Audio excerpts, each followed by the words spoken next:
Hello बच्चों, चलिए प्रश्न को समझते हैं। विवर्तन परिघटना से किरण प्रकाशिकी की परिसीमा परिभाषित होती है। दो बहुत निकट वस्तुओं के विभेदन के लिए सूक्ष्मदर्शियों तथा दूरदर्शियों की सक्षमताओं की सीमाएं भी प्रकाश की तरंगदैर्घ्य दागा निर्धारित होती है। तो सबसे पहले हम यहाँ पर देखते हैं मुख्य अवधारणा। तो बच्चों, मुख्य अवधारणा में हम बात करेंगे विवर्तन की। तो देखिए, विवर्तन होता क्या है। विवर्तन एक ऐसी परिघटना है जो केवल तरंग ही तरंग से ही संभव होता है। तरंग प्रकृति से ही संभव है। सर्वप्रथम तो ये, और द्वितीय, जब कोई भी प्रकाश की किरण किसी छिद्र से, जब कोई भी प्रकाश की किरण, प्रकाश है, जैसे प्रकाश है, प्रकाश का स्रोत है।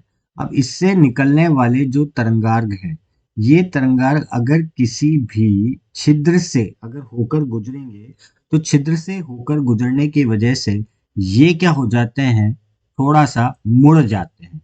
ये क्या हो जाएंगे, यहाँ पर मुड़ जाएंगे। तो के इस मुड़ने को ही हम क्या कह रहे हैं, इस प्रकार प्रकाश की किरणों के मुड़ने को ही क्या कहते हैं, हम प्रकाश का विवर्तन कहते हैं। उसे हम क्या कहते हैं, प्रकाश का विवर्तन कहा जाता है। ये क्या है, यहाँ पर पर्दा है, और ये यहाँ पर क्या है, छिद्र है। और इस छिद्र की वजह से ये प्रकाश की किरणें क्या हो गई है, मुड़ चुकी है।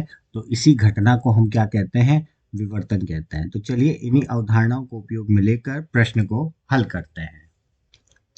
तो सर्वप्रथम हम यहाँ पर बात करेंगे विवर्तन की।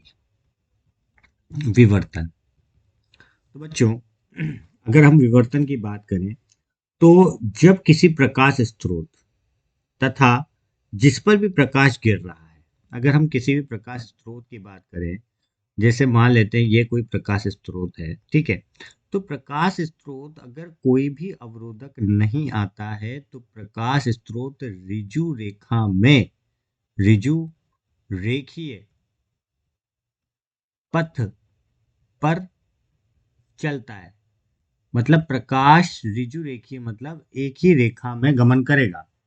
प्रकाश का प्रकाश अगर हम बात कर रहे हैं, अगर कोई भी वहां पर अवरोध नहीं आ रहा है, अपारदर्शी, तो वहां पर प्रकाश एक ऋजु रेखीय पथ पर ही चलता है।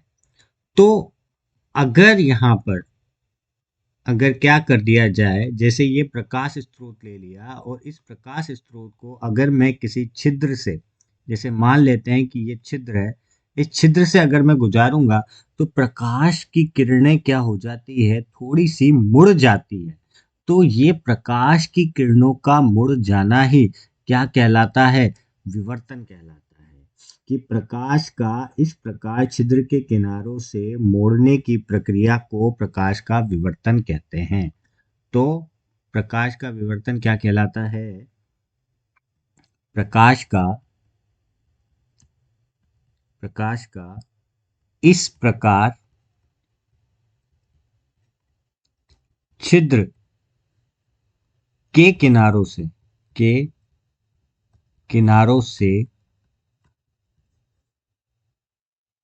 मोड़ने की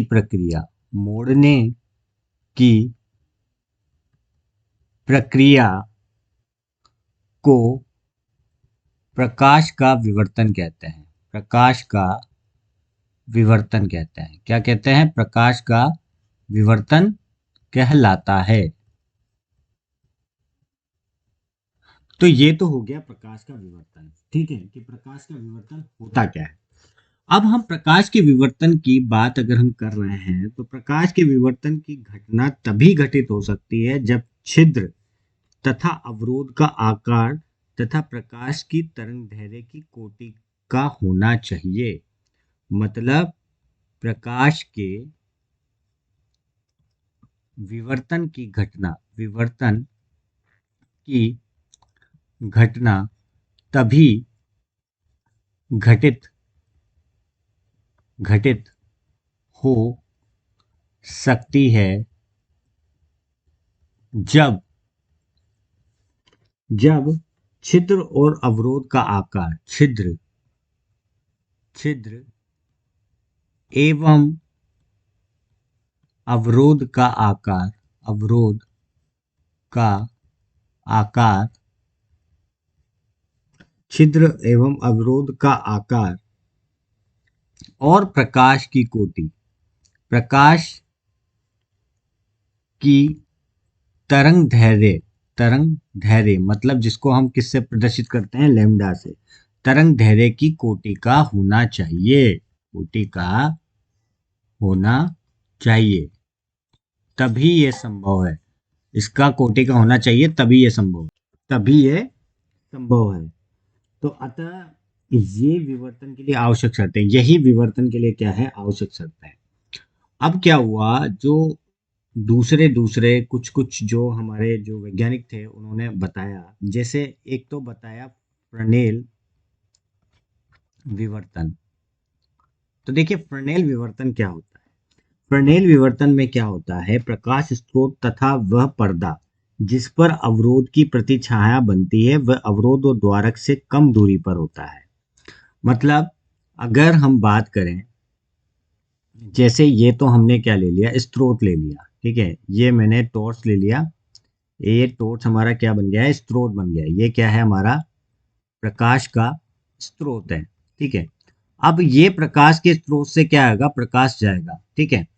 अब ये प्रकाश क्या हो जाएगा, थोड़ा अवरोधक से आकर क्या हो जाएगा, मुड़ जाएगा, और ये हमारा क्या है, पर्दा है।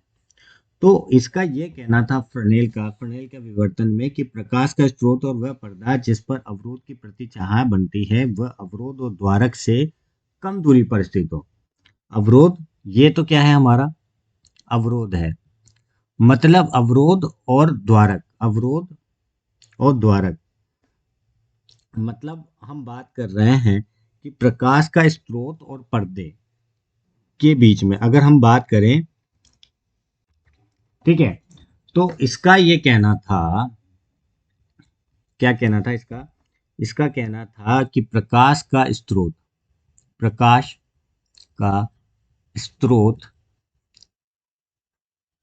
तथा पर्दा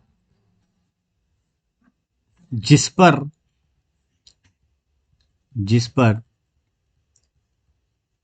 अवरोधक है, अवरोधक की प्रतिछाया बनती है, प्रतिछाया बनाता है, प्रतिछाया बनाता है वह अवरोधक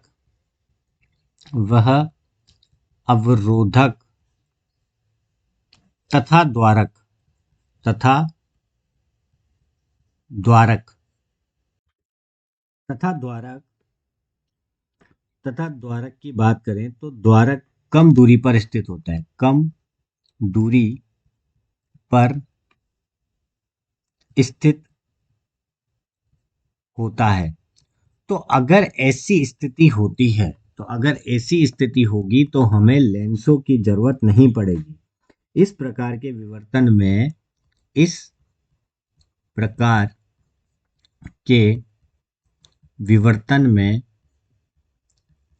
लेंसों की आवश्यकता नहीं होती है, लेंसों की आवश्यकता नहीं होती है। तो ये तो हो गया फ्रेनेल का। इसी प्रकार अब हम देखते हैं फोन ऑफर हॉफर विवर्तन। तो देखिए इस विवर्तन में क्या होता है, इसमें क्या होता है, दूरी बढ़ा दी जाती है। मतलब जो अवरोधक था, अवरोधक अथवा द्वारक द्वारक के मध्य से द्वारक से अधिक दूरी पर स्थित होते हैं, अधिक दूरी पर स्थित होते हैं, अधिक दूरी पर स्थित होते हैं। अब अधिक दूरी पर स्थित होंगे तो स्थिति है, तो अधिक दूरी पर स्थिति है, तो हम ये कह सकते हैं इस प्रकार के इनमें लिए इस स्थिति में क्या होगा कि विवर्तन स्रोत और पर्दों के दो लेंसों के फोकस पर रखा जाता है। जो विवर्तन है उसके लिए हमें स्रोत तथा पर्दों के बीच दो लेंसों से फोकस किया जाता है। दो लेंसों से फोकस किया जाता है। फोकस किया जाता है। ठीक है, तो यहां पर दूरदर्शी की आवश्यकता पड़ेगी और वहां पर सूक्ष्मदर्शी की आवश्यकता पड़ेगी। ठीक है, और आपतित तरंगार्क समतल होता है, और इसमें क्या होता है, जो आपतित तरंगार्क है, आपतित तरंगार्क क्या होता है, समतल होता है। समतल क्यों होता है, क्योंकि बहुत दूर से आ रहा है, तो बहुत दूर से आ रहा है तो वो क्या हो जाएगा, उसकी स्थिति क्या हो जाएगी, समतल हो जाएगी। ठीक है, तो विवर्तन तरंगों का एक महत्वपूर्ण गुण है, यह केवल तरंगों में ही स्थित होता है, कणों में स्थित नहीं होता है। तो और इससे हमें क्या पता लगता है कि विवर्तन केवल तरंगों का गुण है, कणों का नहीं। तो चलिए, यही हमने मुख्य अवधारणा से सिद्ध कर लिया है। तो यही हमारे प्रश्नों के उपयुक्त उत्तर होंगे। तो मैं आशा करता हूं आपको समझ आया होगा। धन्यवाद।